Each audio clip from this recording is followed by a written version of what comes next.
I am pleased to welcome one of my favorite people back to this table, Diane Keaton, who plays Sybil in this movie, The Family Stone. Welcome here. Thank you. How are you? I'm okay. I mean, are you redesigning houses now, or what are you doing? Always interested. I know you are, but I mean, what stage have you? Well, I sold my house. I know you did. I read that. Oh, you did? Yeah, I did. I sold that house, and now I'm looking for another house, as well as So I'm you going to can- do a book on how to do Spanish it? colonial architecture in California, saving houses. You know that I'm on the board of the LA Conservancy, so you know our mission is to try and save our buildings. Okay, but is that the only kind of? Is everything that you've saved? Yes, it has to be old. But it has to be the same. Oh, genre for me, yeah, but not for everyone. No, I know. We're talking about you. Oh, me? That's right. This is about me? Yes. Oh, God. Do we have to go Yes, there? it does.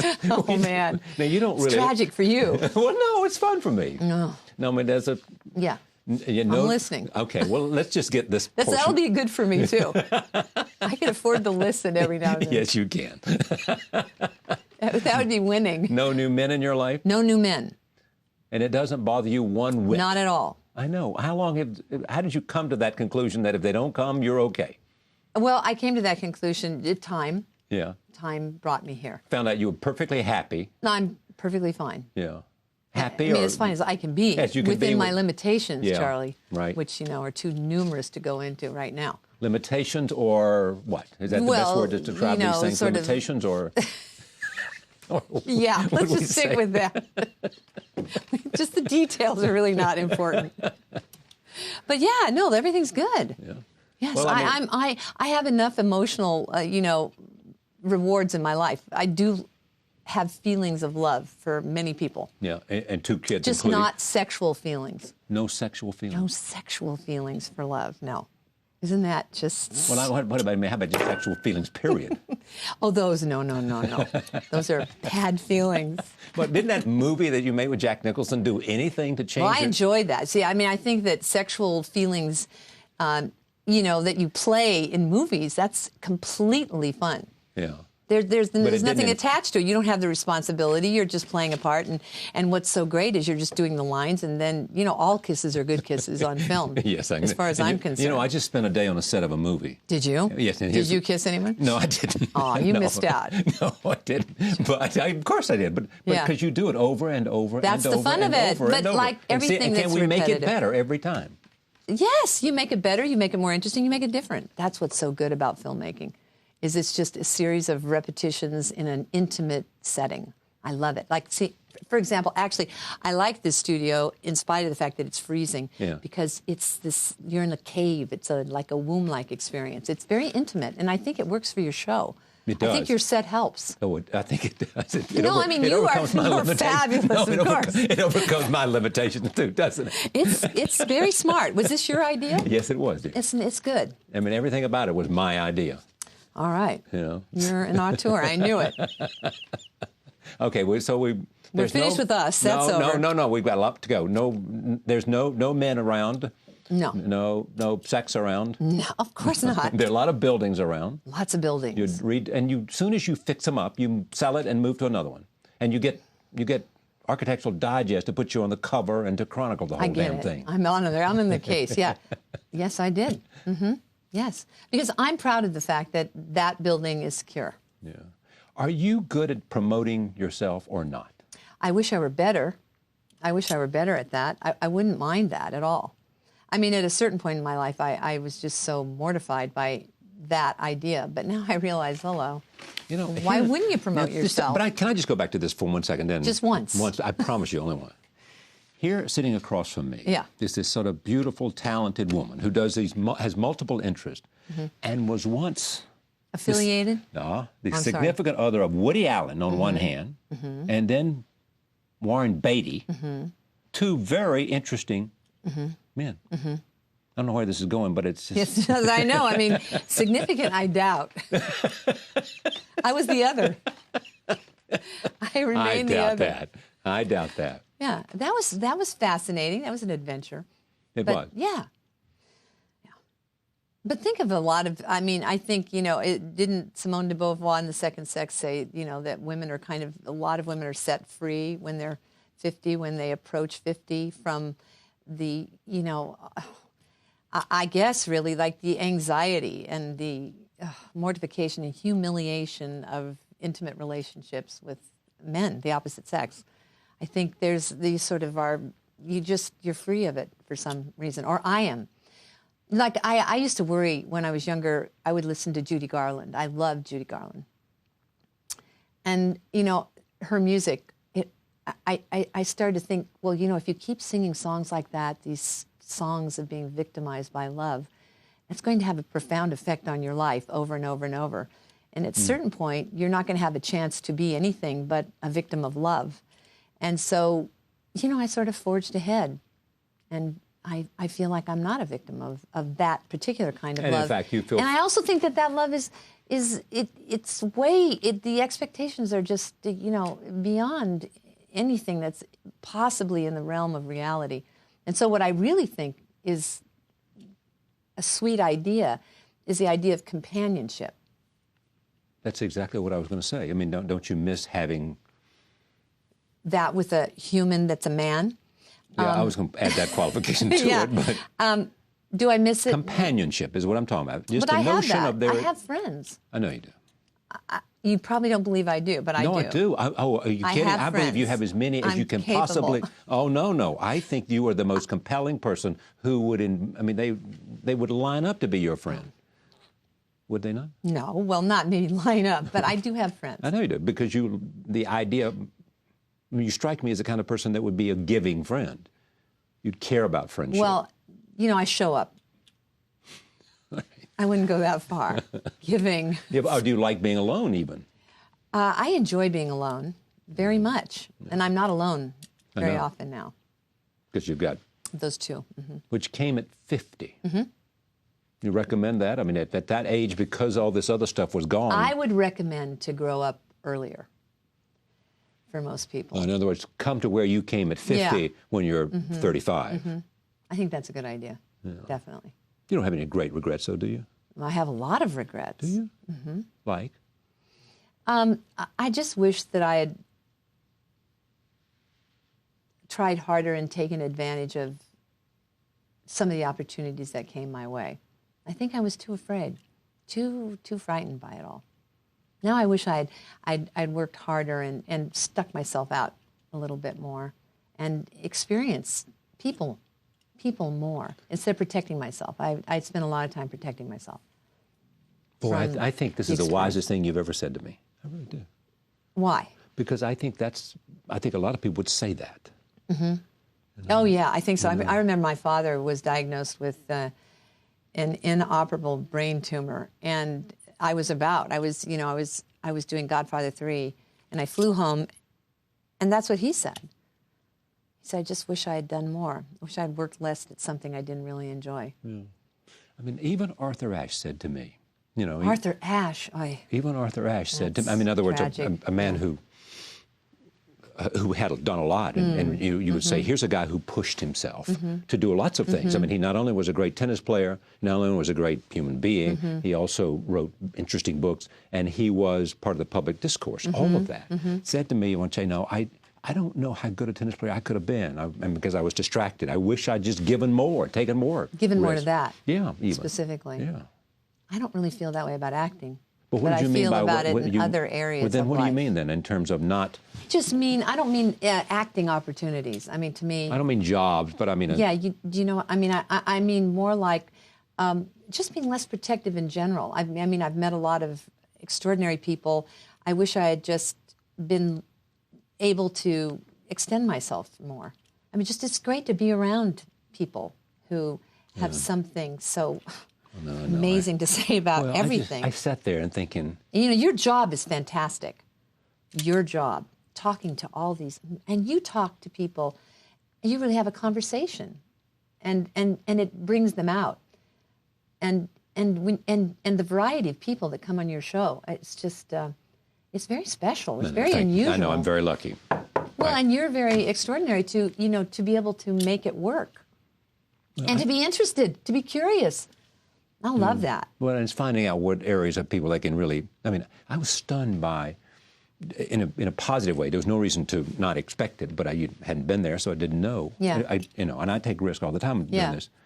just the breadth and the depth of what he knew about writing and writers and the quotes. I mean, it's like the idea of being surprised is part of the joy of this. Having some, just even yes, by somebody's knowledge, somebody's experience, somebody's honesty, somebody's insight, all of that makes it elegant. Yeah. Really nice. But you would just take more risk. You would have done more. Of course, yes, definitely. Thrown myself out more. Just really been, I think I was just too afraid, too protective, like I said. Protective of myself, worrying all the time. But you're talking about relationships? You're not talking about making movies. You wouldn't have done anything. I'm just that I was here in New York. I lived in New York for a long time. I lived here for, almost 20 years. And I feel I didn't take advantage of the city. And I always feel that way when I fly in from California because it's such an astonishing place to be in. I mean, it's magnificently beautiful and exciting. And whoa, it's just every time and then I think I lived here. And I should have stretched myself more. That's why I feel. You could get on you could move here tomorrow. I could. You get all the money you need. You can buy a house and change that. Why don't you do that? Yeah, I could do that. Why don't you do that? It's hard for me to leave the West. I mean, I'm very attached to the West. Well, and I have things that I'm deeply interested in. I love Los Angeles as well. But I just mean when I was younger. I don't really mean now. Now I feel like I'm taking advantage of time. It really matters. And I feel like there's so much I want to do, so much I want to be part of. And is this a little bit of I got smart too late? Yeah, maybe. Yeah, I don't know if it's smart, but I got interested in just how extraordinary this is. Do you think you would have still been an actress? Oh, yeah, definitely. Always. Sure. I love it. Of course. I mean, I'm stuck with that. But did you like directing? I really like directing, but I need to work on it more. I need to have, I needed to work on my craft more. Will you? Yes, I will. I really will. Is that where you see it all going? You'll still take roles that are sort of made for you like Sybil, but you'll... Yeah. I will always take roles, of course, because that's my primary, means of expression. But yeah, I'll do that, but not now because I don't have time right now. I can't. To direct? No, I have 2 children. I can't do that. You can't direct when you have 2 children? No, not at this age. No, I don't think so. I don't think it's a good idea. To work hard when you have children, or to? No, to spend the kind of time it takes to direct a movie. Which is 24/7. Yeah. It's 24/7 and it's a year. It's a year, it's 24/7. Unless you're doing a video movie and you're just fast on your feet and you're just amazing, which is what some people are. Are you surprised that Warren is so madly in love with the idea of his kids and that they've had such a huge impact on him? Well, Warren is a man of many surprises, and yes, I am surprised. But not now. Now that I've seen him since he's had his children, I understand. Probably it's the greatest thing that ever happened to Warren. It is. There's no doubt. No doubt.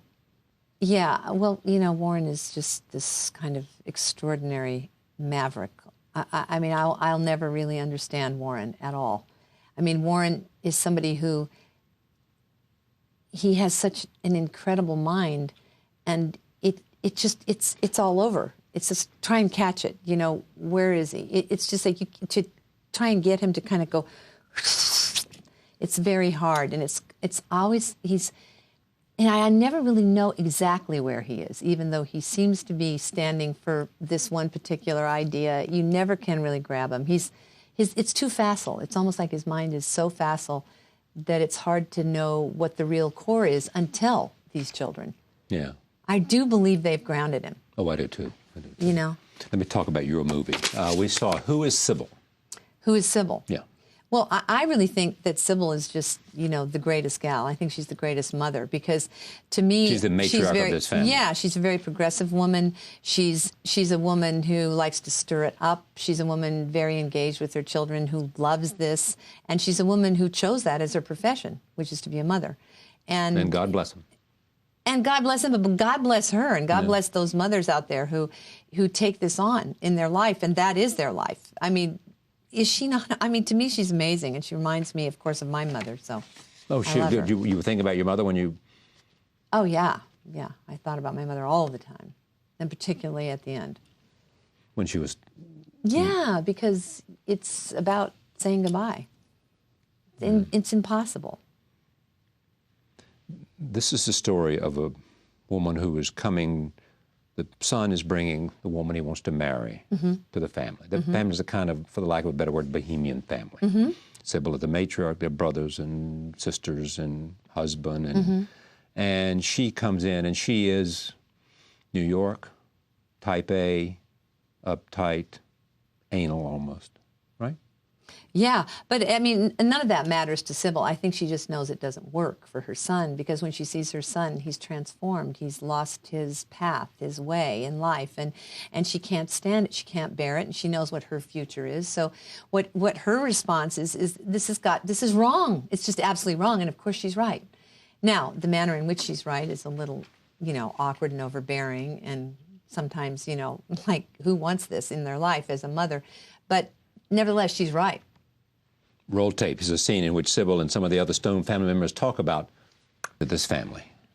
It's going to be turned upside down, fair to say. Yeah, they're going to be turned upside down, and everything's going to change like they do in families. But really, the core of it is it's a Christmas movie with kind of those values that everybody loves, with the caveat that it's kind of a 21st century look at what family really is now. Like, we have a son who's deaf, who's gay, who wants to adopt an African-American baby. And I think that's nice that that's also part of a traditional Christmas movie. That, what is the new family? What are families now? And just that it's all in that setting of really, how love is, makes everything worth living. Do you know what movie you're going to do next? I do know what movie I'm going to do next. Have you started it? No. No, I haven't. Do you worry about when the next movie is coming around, or is there so many coming down the pike that you can what I chicken think shoot? now? No, what I think now is I think, God, I mean, how is it humanly possible that I'm still in the movies? I'm stunned. No, honest to God. I mean, what? How did this happen? How did I get there? No, not la-di-da. It's true. How many people are in the movies that are my age that are female? I mean, that are still sort of in there. 1.5. I think it's because I guess, some of it has to do with the fact that, I became somebody like some kind of a celebrity. And when you're a celebrity, it's sort of, you get reused more frequently, and you have more opportunities to continue in your field. How did you become a celebrity? Because of Annie Hall. Because of Annie Hall. Yeah. Annie Hall was a transcendent movie. That was it for me. Yeah. After that, After that, I had more opportunities. Yeah, and my name is on the list, and that name has stayed on the list because I had, some wonderful movies that I was in. And that is why. So because really there are actresses out there, who are my age, who I'm sure are every bit as good, but they didn't have the opportunities early on. And it wasn't sustained by the fact that they took those opportunities and they turned out to, like a batting average. I mean, once in a while I'd be in a good one. So it's really that. It's just that I got so damn lucky in the beginning. Yeah, but you also were interesting, I was too. Just, well, what I'm You were interesting, period. Well, yeah, I mean, like I said, yeah. I have a personality. Yeah, exactly. Now, do you think we've gone too far in all this? This celebrity-driven? Look at magazines. Amazing. It's all devoted to pictures of celebrities. Pictures of celebrities. Not even stories, just pictures. It's whoa, watch out world. I mean, they're everywhere. And they're being chased, and they're having accidents in their cars. I mean, it's crazy. Yeah, no, it's pretty astonishing. I mean, to me, it really became quite apparent that the world has changed completely when every issue of Vogue is, on the cover is a celebrity, is a celebrity actress. And that was just like, well, what happened to the superstar models? Now they're out. Now they're not even in. And now with InStyle magazine, I remember when InStyle magazine came out, I was just like, whoa, now this is like the old Movie Life magazines from the 50s. Like Photo Play and all that. Yeah, exactly. And remember how those were banished in the 70s and 80s, and it just sort of reemerged with InStyle. InStyle is the thickest magazine on the stand. It must be so unbelievably successful, and it's all celebrity. Pictures of celebrities. Yeah. You can't find the article. It sells. Oh, yeah, pictures. No, of course it's only pictures, yeah. No, it's driven by pictures, which of course are, I mean, look, could anything be more seducing? Yeah. And, you know, it's sort of like, it's great that photography is hanging in, because with TV now, and that's another thing. I mean, my God, I've got satellite TV. Oh, whoa. I mean, the world, there's no reason to ever leave. None whatsoever. To leave your home. None, yeah. You just stay. I mean, it's astonishing. And the intimacy that you feel in connection with all these images that come at you. Yeah. Much success with this movie, The Family Stone. Thank you very much. Well, don't leave yet. It's warmer here, too, isn't it? It's much better. I feel very warm. I adore you. It's wonderful to see you. And thank you very much. I had a great time. Diane Keaton, The Family Stone. Thank you for joining us. See you next time.